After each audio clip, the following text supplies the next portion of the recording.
Hey everyone, welcome to the channel. All things Middle Earth here with a video on the devs video posted today on the new Rangers Rise campaign. They do this art style thing. They draw out things and kind of make it like a comic. And I get it, they're trying to have fun with it, but the feedback that I constantly get from this stuff is just it's missing the mark. People just want the information clearly, and this is not doing that. So I'm going to try my best. I have already gone through and taken screenshots so I can say these were the points made. A lot of the stuff we already knew from my previous video, which I'll link in the top right, where we went through and covered all the information that's been posted in the Revelations channel thus far. But I wanted to update you guys with the new information from this one. Again, it was kind of a pain to go through. So hit that like button if you want to see more information on Season 7 in the future. So let's go ahead and jump into the video.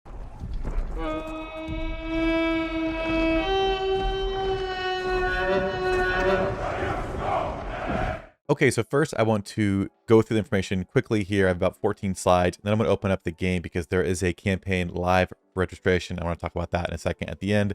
But let's get through the footage from the video really quickly here. First of all, we already knew this, but you have a camp instead of a settlement. It's like a tent and a cart, and you can move that every 12 hours to relocate and move quickly around the map. Starting out as a ranger, your main resource won't be wood or stone. Those things that we're used to, it's going to be gold and a new one called mercenary silver. When they talk about gold, they mention things like modification, unit skill upgrades, and building upgrades. And then when they talk about the mercenary silver, which is right here, that's when they talk about this camp, this mercenary camp where you can hire units to come join your army.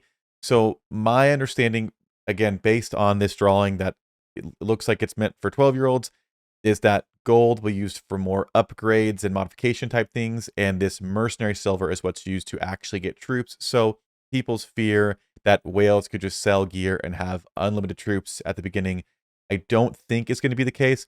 I could be wrong. I'm just interpreting as best as I can, but there is the two types, the mercenary silver and the gold, and they do serve different purposes. It also talks about the higher reputation you have, the chance you'll have at having troops offer themselves to you for free. So in this example, they talked about some Gondor units just, being free to claim because the reputation was high enough. You can also sell intel to different factions, which will increase your reputation and the gold that you have. They then give us this example of the intel board talking about different things, Rohan and Gondor, and you can choose what factions to sell your intel to, which is all fine and dandy. I just wish they would go through and say, hey guys, we're going to show you in game what it looks like to look at the intel board and go in there and have a video or a live stream or something and say, this is what this feature looks like in game. This is what you can expect. So we have this drawing that just shows us we have this board that you can, grab intel and sell it to different factions. It also mentions that the intel board won't get new intel if it's full, if you don't continue to use or sell the intel. So it just mentions you want to keep clearing your intel board, basically making sure it doesn't fill up if you want to get new intel, which you need for reputation and gold. It also mentions the new ring with some new abilities. It vaguely mentions a few things, like it sounds like things like quick marching that are already in the game, although they could be slightly adjusted for rangers. But the big thing is the deputy system. It talks about, in this example, Kumul and Skalhelm being used together. Your deputy commander, your secondary commander, only gets the benefits of their titles, so not every single sub-skill. So just their titles take effect. And again, from my understanding, there is a level 20 cap for Ranger Commanders, so that's the reason you can use a deputy, is because you kind of need more bang for your buck since your level cap is lower. Something we had a little bit of information on, we still don't have a whole lot, is mercenary targeting. He mentions at one point that he's targeted by another mercenary, this time in one that's in Isengard, and just mentions that he basically he knows that he's being targeted and moves his cart because you can do so frequently, but no actual information on how to go about hiring mercenaries or targeting different players for this kind of an assault or an attack. Now, this is one that I wish they would actually show us more in game stuff on, because they talk about, depending on your level and your influence, you can affect the tiles around you. Other players can't detect you on tiles that you control around you. It sounds kind of interesting, but again, they just kind of give us these two pictures and talk about how within certain ranges, if you're at a certain level, you can't be seen. So I'm sure there's a lot more to how this works, and there may be some strategy in how to move around and what tiles to take or leave so you can not be seen.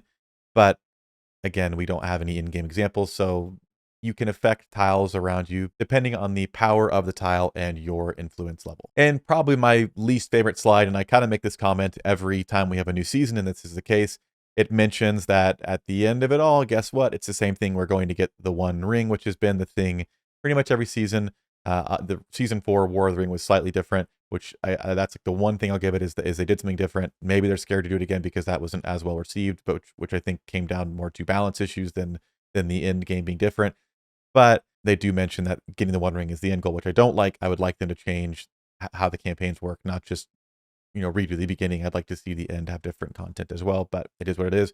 They do mention there is a time period after a certain chapter progresses, you can no longer switch between Ranger and Lord, as you see depicted here in this image. So you have to choose by that point if you want to be a Ranger or a Lord, and you can switch back and forth if you choose to, or if you get uprooted, I believe you go back to being a Ranger.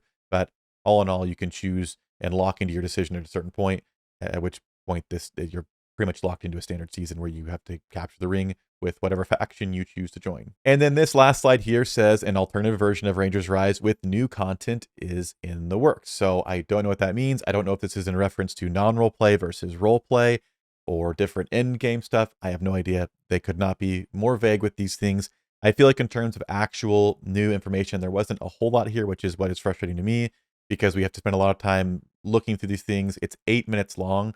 It's not the most enjoyable thing to watch, but to really not glean a whole lot of new information and just like see examples of things we've already heard and then be told, hey, there's more in the works, isn't very comforting. So that's the quick summary of the video. Now I want to hop in the game really quickly and talk about the campaign registration that's live now for the new season. Now, if you haven't seen it or you're not in Bag End, there is a new campaign live called Rise of the Rogue, which is the same thing as Rangers Rise, I believe. Not sure why they're using different terminology here, but I am signed up for this one on an alt account, so we can go in and test this out. Registration ends in 4 days and 2 hours from filming. So again, it's in a few days, it'll be ending once you see this video. And we'll be going live on the channel as soon as we can to check this thing out. So make sure you subscribe so you don't miss out on the first look at what these actual things look like in game. Really quickly here in the description, we have that it is a non-roleplay server. You spawn as a rogue. A rogue can assign 2 commanders, influence land to gain prestige, and a rogue can occupy the ruins and become a lord. That's the information we have so far here. Now, there has been a conversation about whether or not this campaign is RP or non-roleplay. Originally, in the Revelations channel, they had stated that it was roleplay and non-roleplay. I have been hearing from a lot of sources that that's not the case. This is just non-roleplay. As you can see, this specific one is non-roleplay, but that doesn't mean they wouldn't do roleplay ones down the road. But this one is just non-roleplay. But the devs don't seem to want to communicate very clearly about things like that. Just to post out in the Discord and have an FAQ that just says, this is a non-roleplay campaign, or this is both, whatever it is. It just seems very confusing. And like I showed in the last slide, there's a different version coming of Rangers Rise, which maybe is roleplay because there has kind of been an uprising about it, but I'm not sure. Right now, this one is non-roleplay. And really, until it's actually in the game or the devs really clearly tell us what's going on, I'm just trying to be patient with it, and I would suggest everyone do the same. I know if you're roleplay, this is very frustrating because there's not been as much new content for roleplay, and I get that. Now, I do want to share my thoughts, and I don't think people are going to be happy about this, but I just want to be clear. We talk about it on stream a lot. I personally don't think this game is big enough to have both roleplay and non-roleplay. And honestly, if they provided a way for players to convert from non-roleplay to roleplay without losing stuff, if they allowed you to convert to one side, I would be okay going back to roleplay personally. I'm not speaking for my team or, whatever. I'm just saying I think the game needs to be one or the other. I think going from roleplay to non-roleplay is easier, so I think that's the more likely of the two options. But honestly, if they felt like they, were going to lose more players one way or another, I'd be fine with whatever. I have as much stake as anybody for this game to do well. This is literally my career. So I want this game to do well. And so from that perspective, I just don't think having non-roleplay and roleplay is the best thing. Again, I hope that I'm wrong about that because I know players enjoy both. They enjoy the choice, but it just seems like it's spreading the player base too thin. And it seems like it's currently just upsetting the roleplay player base because they're not getting as much content. So they're frustrated. They feel neglected. And to me, it feels like they're kind of ghosting RP.